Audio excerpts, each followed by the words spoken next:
Welcome to the annual celebration of Dr. Hamer's birth anniversary, which is on the 17th of May. Before we get into this presentation on how to construct a GHK subconscious prescription, I'd just like to thank the Global GHK Foundation, and in particular, Dr. Varghese, who is the driving force behind the foundation's activities. He really is an inspiration, and he has more energy than the rest of us put together.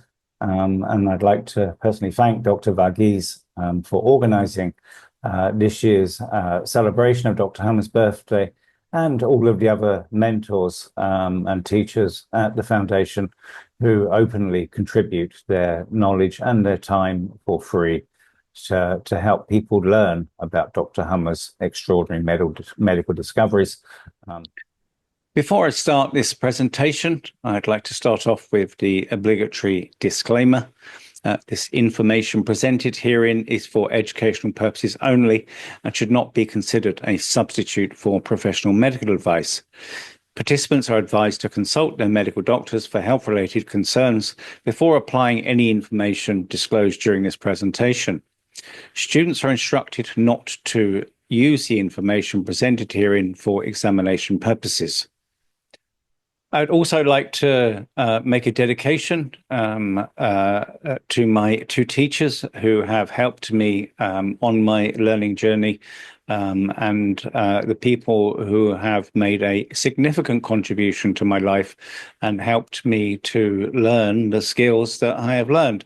The first person, obviously, is Dr. Ryke Geerd Hamer, the founder of Germanische Heilkunde, or Germanic healing knowledge and Germanic new medicine. The second teacher I'd like to thank is a fine Irishman called Dr. Joseph Murphy. He wrote a book called The Power of Your Subconscious Mind that he published in 1964.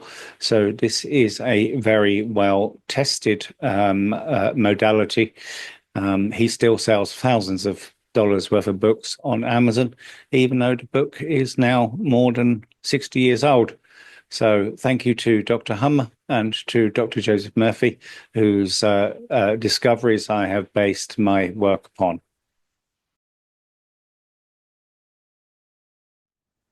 So it took me 18 months of study before I started to have enough knowledge to be able to use Germanic healing knowledge in order to start seeing results in terms of resolving critical health problems.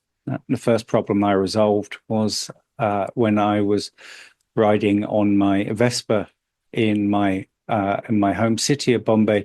I used to experience anxiety attacks, and I experienced those for about an 8 or 9 month period before my subconscious mind released to me an experience I had in Bali in 1997, where my front wheel of my motorcycle got stuck down a track that appeared in the highway and threw myself and my girlfriend off the motorcycle.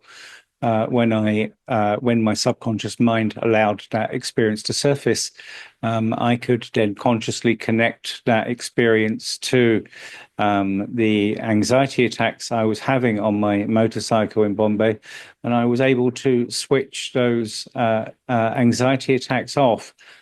Now, the problem studying for 18 months without getting results can be problematic. Some people are not prepared to study for a year or 18 months. I mean, I've met people who've studied Dr. Hamer's medical discoveries for over a decade and still not been able to see the results or the fruits of their study. So the subject of this presentation today basically is to learn to use your subconscious mind to do what I call is to write a GHK or GNM prescription.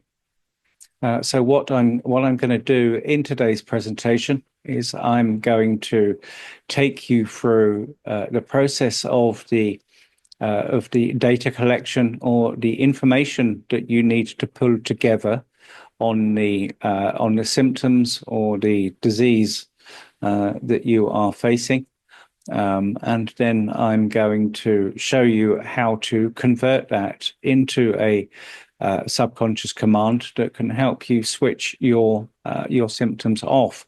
Now, when you can learn to do this, my hope is that in the due course of time, that save people waiting for 18 months in order to experience results. What I've started doing is working with people in order to write a prescription for them and give them the subconscious command they need in order to immediately address their issues until they get into the position of learning to do it themselves. So I find the easiest way to learn is to go through case studies. So I'm going to take you through 2 case studies now where I have actually written a GHK prescription. The first one is with Julie Minther. She had what doctors described as incurable celiac disease for over 30 years and had tried every modality on earth in order to resolve that issue and without success. After she came to me, I gave her a GHK prescription and she was able to switch that celiac disease off in 2 days. I have another case study with Ria Sangavi, and Ria basically had bronchitis for 19 years. And she's only 31 years old, so she had bronchitis for 19 out of her 31 years. And again, had tried every modality in order to, conventional and alternative, to try to resolve that bronchitis issue. And after she came to me, she managed to resolve that bronchitis in about a 10-day period. So what I'd like to do is start off with these 2 case studies. And then what I will do is, after you've gone through these case studies, I will basically take you through the process I had to go through in order to construct the subconscious commands for Julie and Ria, and basically give them to them as a prescription, so they could get quick results on their first healing using Germanic healing knowledge, so that they could start building their conviction in a modality, such that they didn't have to wait a long time. And this is something that we can all learn to do. After learning about German new medicine, the light bulb had gone on for me, because I became curious once I heard about it. And so I started to dig a little deeper into understanding, well, wow, what is behind this? And oh my gosh, just that the light bulb went on immediately was that when I was 15, my brother was killed in a tragic hit and run drinking and driving accident. Oh. And that was my conflict, or DHS, as we call it in German new medicine. And so I immediately just, you just have this kind of like sigh, because it's truth. And so then that's when I had reached out to you. Thank you. And I'm so grateful. Yes. And I would love to share what you had provided for me to do in that moment of my realization, and how I was able to literally switch off this track, gluten-free track that I had subscribed to for 30 years. Go on and do it, Julie. Share your catharsis with us. Yes, I'm just so grateful. And I'm going to read it, because I literally, to anybody who's listening, I was like, how could this be? I was told this, and I've been, a victim of this for 30 years. And so I had reached out to Danny saying, Danny, you got to prove this to me, because I'm open-minded. And I think that's what we all need to be. So you had said, just before you're going to sleep at night, just before you're going to fall into like a REM sleep, talk to your subconscious mind. And I did it word for word. Here it is. Subconscious mind. I know you have recorded gluten as a reminder that I was starved of my brother's love when he was very sadly killed at a young age. I love gluten and I love my brother. My brother's memory is not gluten, and gluten is not my brother's memory. Separate those entities and remove gluten as a reminder or track to my brother's loss and my starvation for his love after he passed. I love gluten, and I want to keep enjoying eating it without it reminding me of my brother. Switch gluten off as a track or reminder to the loss of my brother. So you had suggested to do this every night just before I was falling asleep, which I did. And I also will share that after I would do this mantra, I would also have kind of like, I would just have this overflowing feeling of gratitude for being provided this information. And I would literally just kind of visualize this weight just diminishing and just leaving my body. And I did this over and over again. I will admit, I really believe it took me 2 nights and I switched it off. But the mind, the mind is powerful. And so my mind kept saying, no, no, no, this can't be, this can't be. It couldn't be this simple, because you start to think, how could it be this simple when really it is? The mind is so powerful. And what a beautiful gift I've been granted, as I'm nearing my 50-year, age, this time around. And I'm in amazement that it was really that simple. And I almost like could see myself kind of like hugging myself for doing this and for trusting my instincts and for having a curious mind. Because if I didn't, I would have had this for the rest of my living years. And so I'm very grateful, and I would love to be able to help as many people as I can. I feel like it's part of my mission and my overall purpose here. And if I can help other people, I would be so happy to do that. What happened after you finished your 2 nights of mantra, Julie? I went and bought a pie. How was it? It was fantastic. And the pie came out like warm at the store. And I go, that's my pie.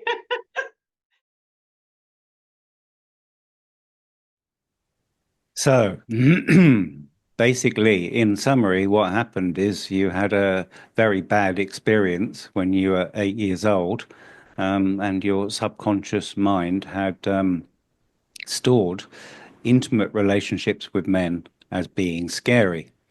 So Yes, exactly. after that, every time you got into an intimate relationship, your cough started because that was the scare fright conflict you'd gone through when you were 8 years old. Exactly. Is that And right? I wasn't aware of it.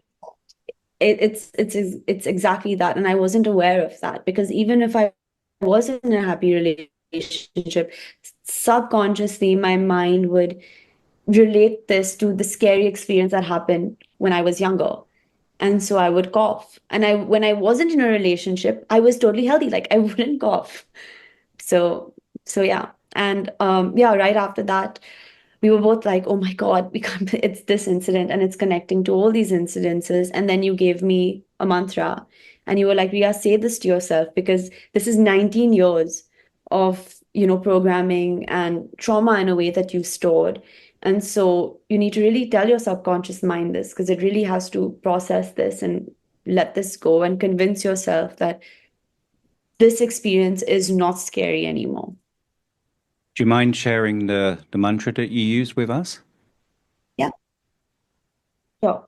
So I'm going to read the mantra out. Yeah. And I'm also going to share the 2 things that you told me before reading the mantra, because I think it adds a lot of context on why you need to say the mantra.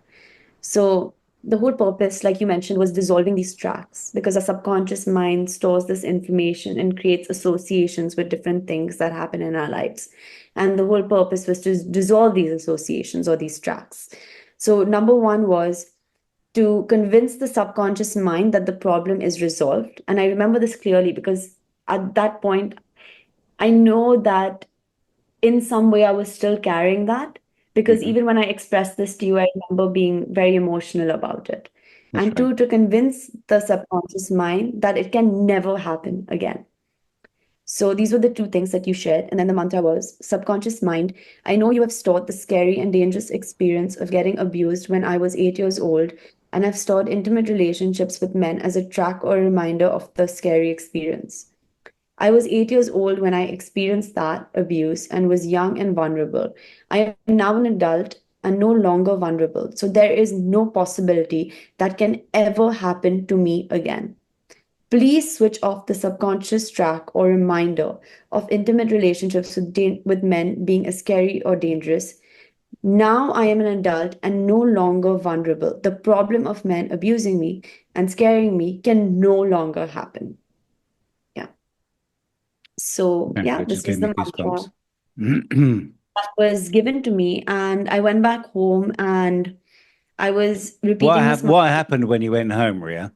Yeah, so I went home and I was on a mission actually to get this resolved. And so I would repeat this mantra before bed, like right before sleeping. I would repeat it to myself and then I would actually shut my eyes and tell my mind, like, this is the truth and visualize this being like released. And then in the morning when I woke up, I would repeat this as well because I remember you recommended it to do it at those 2 hours. And I would say for the first few days, like the first week, I was actually experiencing a purge. At that point, I didn't realize it was a purge, but once the purges had happened, I was like, this was a purge because the next morning I actually woke up with a fever and temporarily, like I felt like it was trying to come out in all these different ways. It was trying to come out by me throwing up because I was throwing up. It was trying to come out from me by like a high temperature. And it was trying to come out from me by this cough. And so for the first week, it actually got a bit worse. But I would still continue saying this mantra at night before bed and in the morning when I woke up. And Danny, you shared with me some music, some healing music by Dr. Hammer as well, which could help the process. So I used to play that, just leave that on in the background really and just listen to it. Um, and then I would say about 8 to 10 days later, uh, the purge only lasted, I would say, 4 to 5 days. And after the purge, I was coughing, but not that much. But then about 8 to 10 days later, I woke up one morning and I just stopped coughing. So yeah, I didn't really take any medication, nothing. I just stopped coughing. And rem I and remember this because I was coughing for 3 months straight before this. Are So you still in yeah, a relationship now? I'm still in a relationship. I'm still Oh, in a you're in a relationship. relationship and you're not coughing. Exactly. I'm in a relationship and I'm not coughing. So yeah, But it's first time, right? first time. It's really, really amazing. And I think what's super helpful is that even if let's say there's a there's a slight cough, immediately when I say the mantra, the cough stops. Because I also am now getting more aware about the different tracks that could have remained.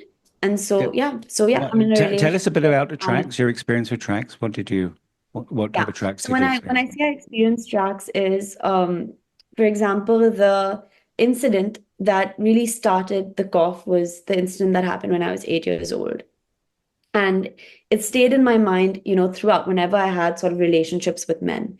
And when I was 14 was when I was cheated on by, that high school boyfriend.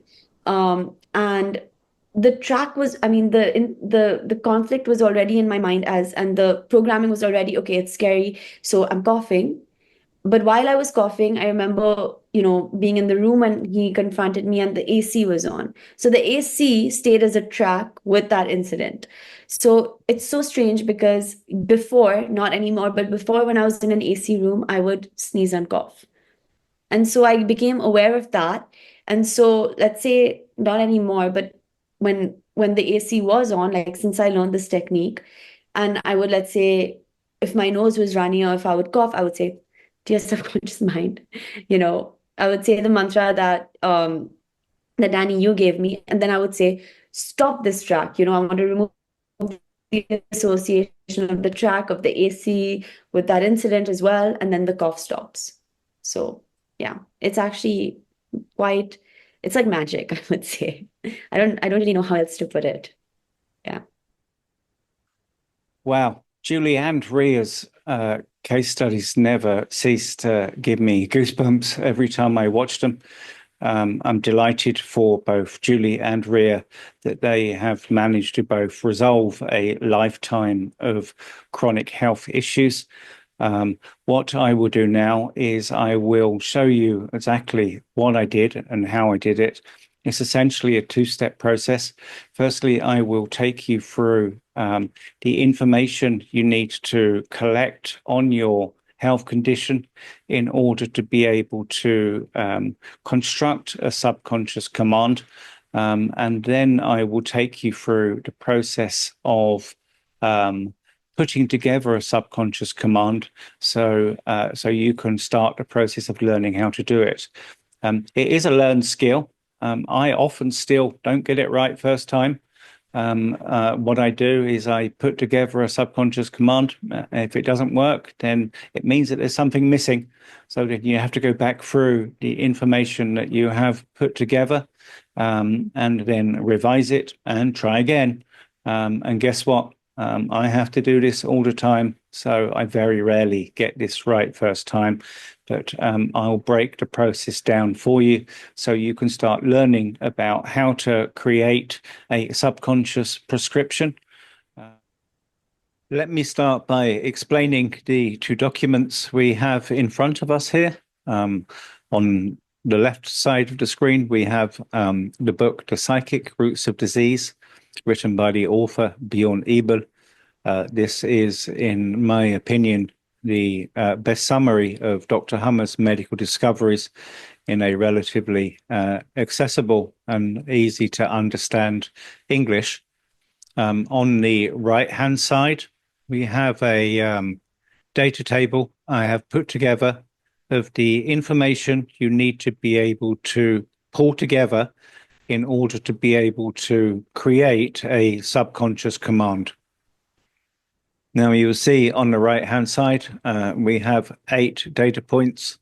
We start with the physical symptoms, the specific body part affected, the triggering conflict or life cause, the biological purpose, the stage the current symptoms are at, whether they are conflict active, in the repair phase or the repair crisis.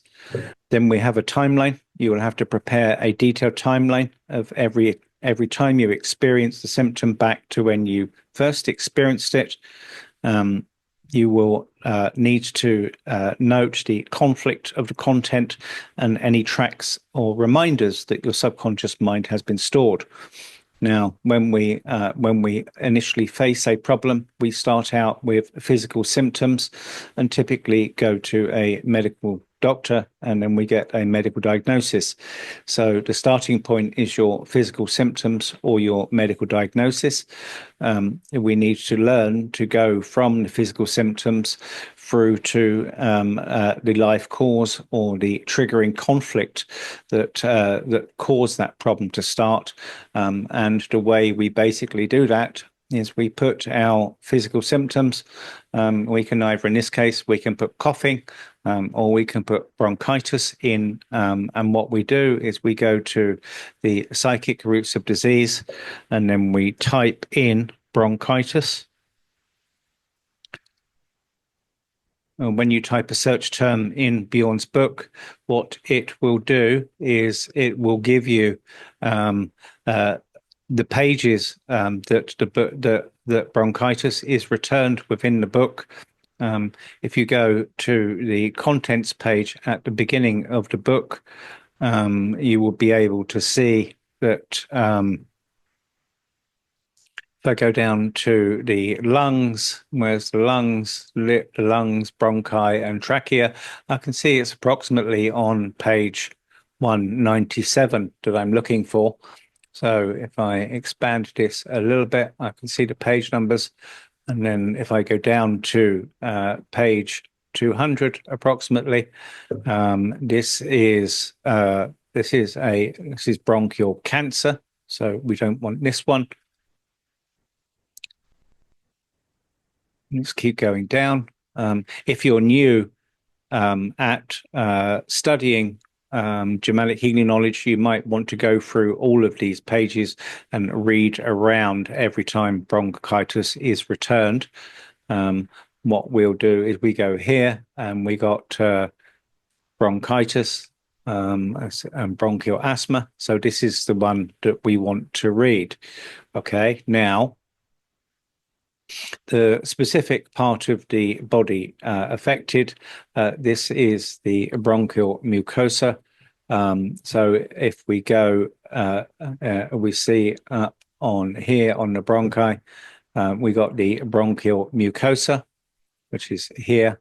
And basically we know from this that that this is caused by a territorial fear conflict if it's a man. And when we go down to bronchial asthma, we'll see that it's a territorial fear conflict if it's a man. Bjorn calls this a shock fright or a speechlessness conflict, which is the female version of the condition. It's also called a scare fright conflict. There is some learning for you to do. In terms of, I am obviously assuming some knowledge here, but the conflict that we are looking for is a scare fright conflict, which is the female response in bronchitis. So if we look, we're now looking for the biological purpose of bronchitis, and I've written here to widen the bronchi. When you experience a scare fright conflict, to get more air into your system, to give you more strength to fight for your territory, or one can scream everyone out of their territory. So when we're looking at Bjorn's book here, he has shortened the biological purpose down to what he's called the biofunction. And you will see here that this is basically widening of the lumi, the lumen in the bronchi, in order for the bronchi to be relaxed, to get more air into the system. Okay, now we need to work out which of the two phases the symptom is in, whether it's in conflict activity, repair phase, or the repair crisis. So when we go to the repair phase, we can see here Bjorn actually uses the term here, expectoration. That is a medical term for coughing up phlegm and mucus. So you'll get coughing in the repair phase of bronchitis, and also then in the repair crisis, where he actually uses the word coughing. It does take some time to get used to some of the medical terms that are used. Now, for a timeline, we need to prepare a detailed timeline. When Ria first came to me, she initially believed that her cough started when she was at university in her 20s. Her subconscious mind had buried nearly a decade of coughing. The cough actually started when she was 12 years of age, but she was not initially aware of that fact when she came to me. As I said, she thought she'd only started coughing in her 20s. I sent her away to put a detailed timeline together. And once she consulted with her dad, she discovered that her cough started much before she was 20. And when she started putting her timeline together, she realized that she only coughed when she had a boyfriend. and she was not previously aware of this. So once she connected the dots to having a boyfriend that caused the cough, she was able to piece together that she actually first started coughing when she was 12 years old. What I find is very often these things are only revealed when you go through the process of putting a detailed timeline together. And this was what happened in Ria's case. When she realized the conflict content involved basically boyfriends, it then led us back to the fact that she was actually sexually abused when she was 8 years old by a domestic staff, and had a second conflict of a boyfriend cheating on her when she was 14 years old. The tracks and reminders in this case were primarily intimate relationships with men, and the air conditioning, which was a track from the second conflict of her boyfriend cheating on her. So this is the data we need to collect in order to give us the information we need in order to be able to learn to craft a subconscious command. So this is one example of bronchitis with Ria. This is our second case study with Julie Minther. So Julie's case study was one of celiac disease. So let's go through the data, the same data we need to collect for Julie. So again, if I put celiac as a search term into Bjorn's book, it will take me down directly to page 240. And on this case, there's only really one substantive return for celiac disease. Now, if we are looking at the physical symptoms we have here are insomnia, loose motions, intestinal cramps, and anemia. The part of the body affected is the small intestine. Now, if I want to find the triggering conflict here, which I've written as indigestible anger and starvation, when I go over to the book and I see celiac disease here, it doesn't give me the conflict here. So then it says the same as above in page 239. So when I go up, I can see the small intestine, and this conflict here is not being able to digest something, often with a starvation aspect. So this is the conflict that we are looking for. So this is our conflict that we put over here. If we go to the biological purpose of that condition, again, if we go down to celiac here, it's not written in this section of the book. So we go back up to the section above, and we find the biological purpose or biological function here. And this is cell proliferation of the secretory type in order to produce more digestive juices to help us digest the lodged chunk of anger, or cell proliferation of the absorptive type in order to better absorb the chunk of anger. So this is the chunk conflict that happens in the small intestine. You can see from this top conflict here that it also involves an aspect of starvation. In Julie's case, as she mentioned in her case study, her brother was basically killed in a hit and run accident when she was a teenager, and she therefore suffered from a indigestible anger conflict of losing her brother and a starvation conflict of being starved of his love. Now, if we go down to the conflict active and repair phase or repair crisis, this is basically a repair phase and epileptic crisis. So again, if we come down to Bjorn's book, we can see in the repair phase that you will get the symptoms here. She had vomiting, loose motions, She also had all of these night sweats, bleeding. I just didn't add all of those into that section. And in the repair crisis, this is where you get the colic in the intestines. So this is where you get the intestinal cramps coming in.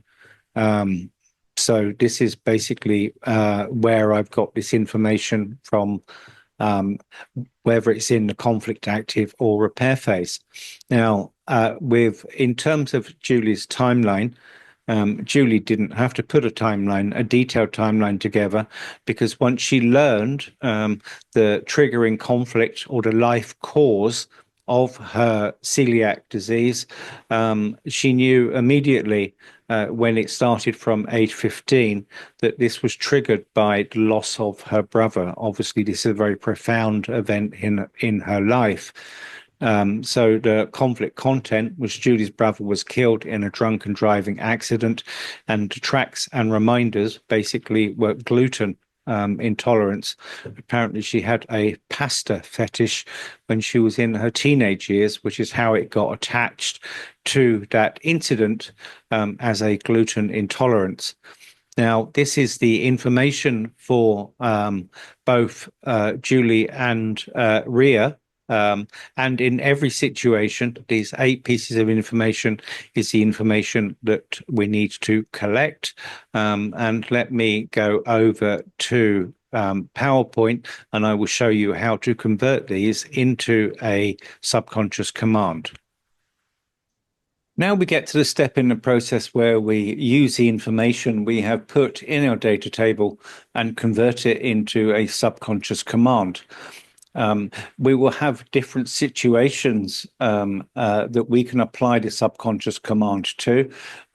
In my training, I've structured this assuming that the subconscious mind has buried the originating event, and you are unable to identify the originating conflict or the life cause that triggered the problem to start in the first place.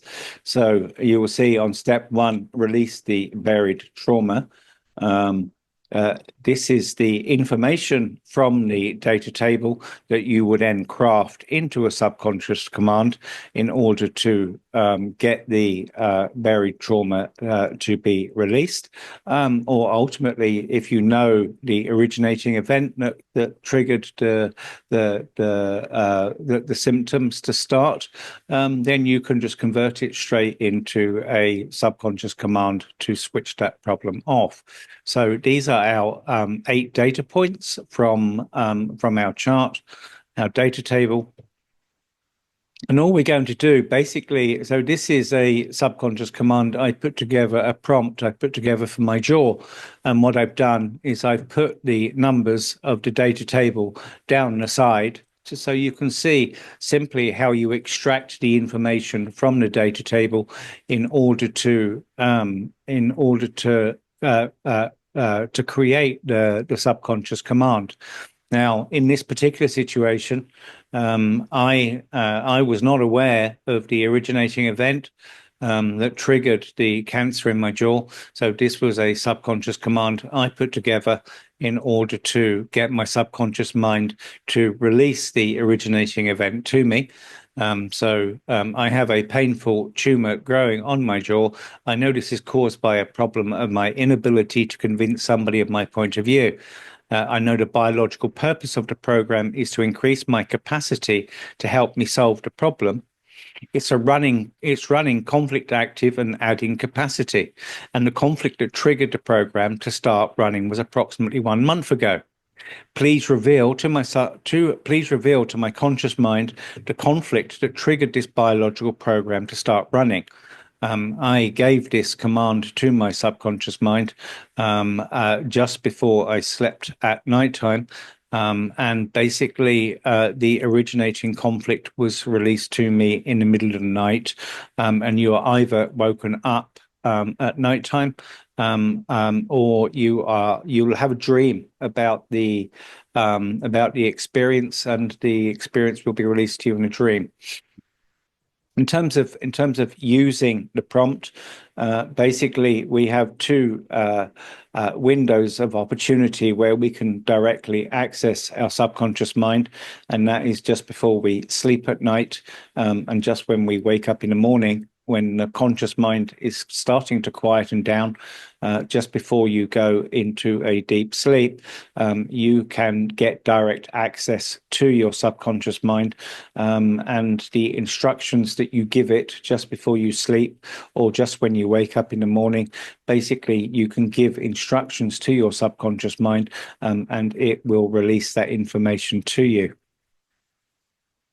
Now, when we get that information released to us, we then need to use that information in order to basically switch off that program and dissolve any tracks or reminders that have been attached, that would continuously re-trigger the conflict to start running again. Now, basically, to dissolve tracks and reminders, you have to do two things. You have to convince your subconscious mind that the conflict is fully resolved, and you have to convince your subconscious mind that the conflict can never happen again.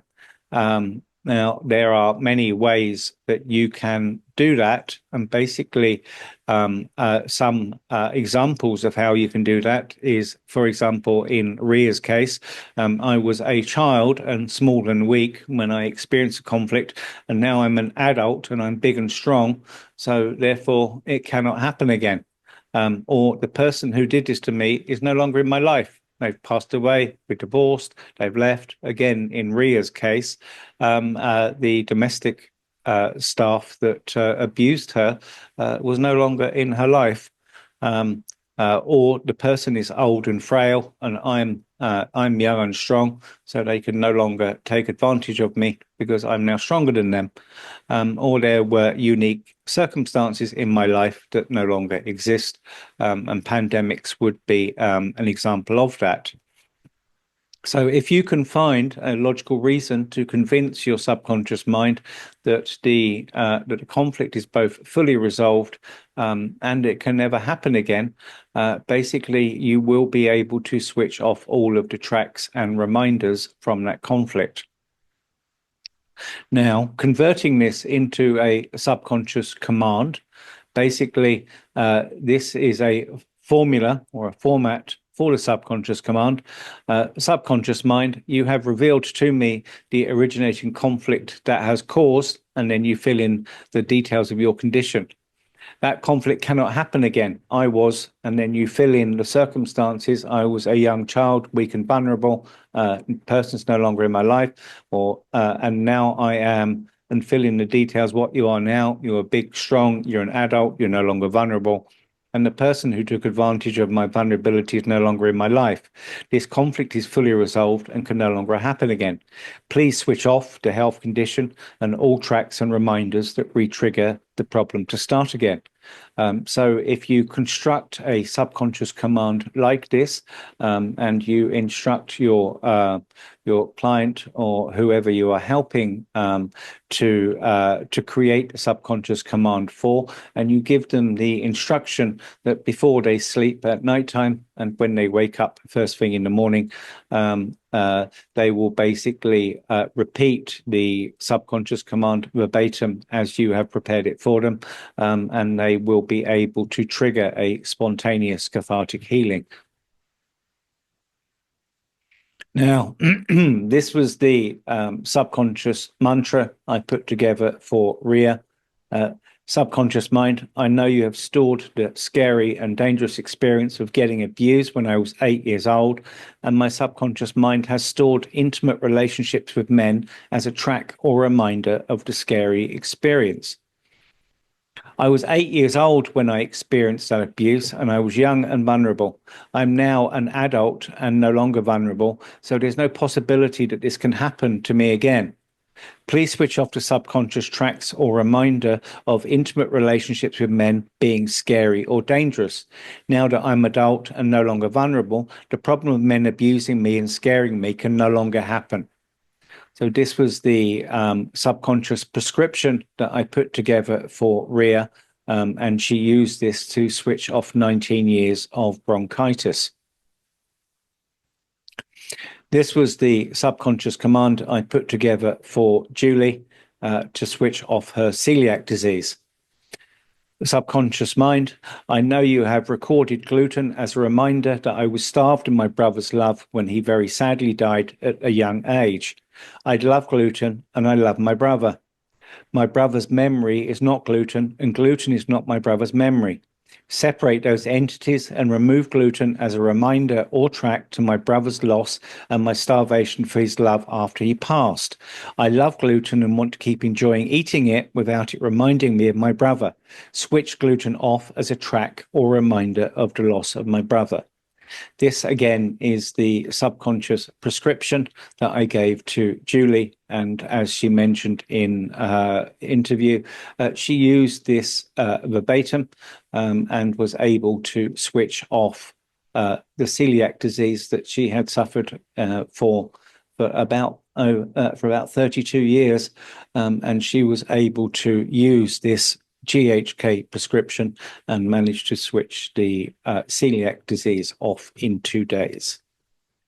In conclusion to this presentation, as I mentioned at the beginning, I had to study for 18 months or maybe longer before I experienced real results from studying German new medicine or Germanic healing knowledge.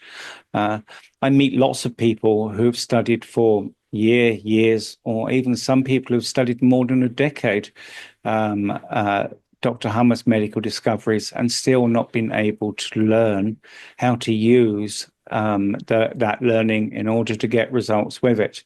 And in my experience, you cannot or you should not have conviction in any modality until you have personal experience of using it.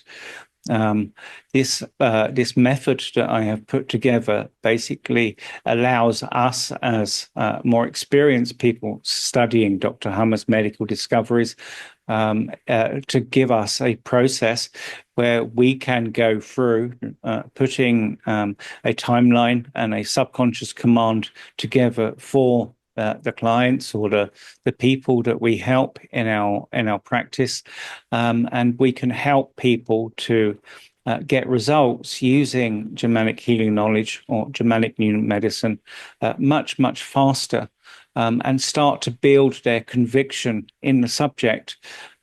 So that way, I think we would lose far few people who come in to study Dr. Hamer's medical discoveries and end up giving up on it because they have not experienced the results from their study, and therefore do not have conviction in the modality.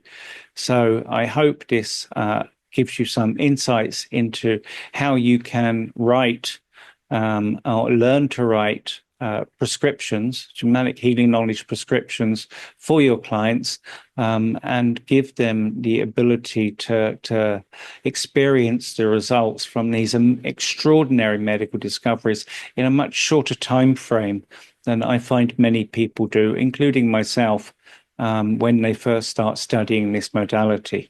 If we can turn Dr. Hamer's medical discoveries into a prescriptive modality, it could potentially be a game changer for Germanic healing knowledge or Germanic new medicine.